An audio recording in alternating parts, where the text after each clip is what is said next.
Rapat dinyatakan terbuka untuk umum.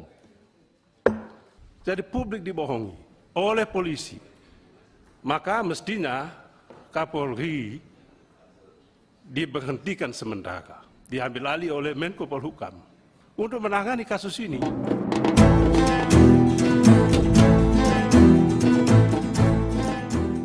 Anggota Komisi 3 DPR RI dari fraksi Demokrat, Benika Harman mengusulkan agar Kapolri Jenderal Listio Sigit Prabowo dinonaktifkan buntut penanganan kasus pembunuhan yang dilakukan oleh ex-Kadif Propam Polri, Irjen Verdi Sambo terhadap Brigadir J. Pernyataan itu disampaikan oleh Beni dalam rapat bersama Komisi 3 DPR RI dengan Kompolnas, LPSK, dan Komnas HAM di Kompleks Parlemen, Senayan, Jakarta, pada Senin, 22 Agustus 2022. Rapat tersebut dipimpin oleh Wakil Ketua Komisi 3 DPR RI, Ahmad Sahroni. Awalnya, Beni meminta Ketua Kompolnas Mahfud MD agar membuka nama jenderal yang bakal mundur jika Sambo tidak menjadi tersangka. Namun, Mahfud MD menolak untuk mengungkapkannya. Setelah itu, Beni berbicara mengenai keterangan polisi terkait kasus Brigadir J yang tidak dipercaya oleh publik. Beni juga menyatakan tidak percaya terhadap polisi karena merasa publik telah ditipu atas pernyataan penanganan kasus Brigadir J.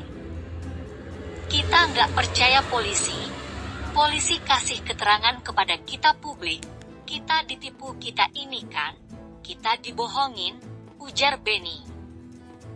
Bahkan, Beni juga mengusulkan agar Kapolri dinonaktifkan. Dia meminta Menko Polhukam Mahfud MD mengambil alih. Jadi publik dibohongi oleh polisi, maka mestinya Kapolri diberhentikan, sementara diambil alih oleh Menko Polhukam, ujar Beni, politisi Demokrat itu.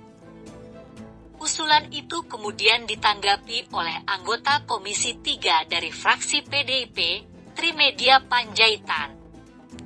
Dia tak setuju dengan usulan penonaktifan Kapolri.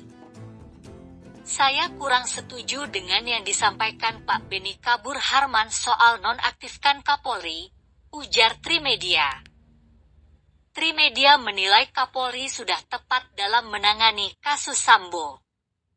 Dia tak ingin kasus Sambo itu merembet ke kasus lain. Kapolri on the track kalau menurut saya, kalau terkesan lambat iya, kata Trimedia. Kita nggak percaya polisi.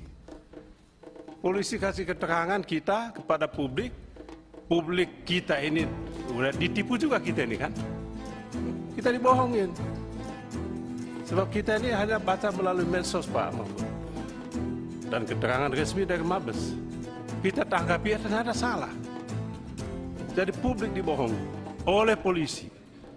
Maka mestinya Kapolri diberhentikan sementara, diambil alih oleh Menko Polhukam untuk menangani kasus ini supaya objektif dan transparan. Saya kurang setuju kalau yang disampaikan Pak Beni Kabur Harman soal nonaktif Kapolri. Kapolri on the track kok jalannya kalau menurut penglihatan saya. Ada terkesan lambat, iya. Tapi itu juga banyak faktor yang menyebabkan dia terkesan lambat. Tapi kan goalnya sudah kita rasakan, Pak. Jangan lupa subscribe, like, and share agar tidak ketinggalan informasi selanjutnya.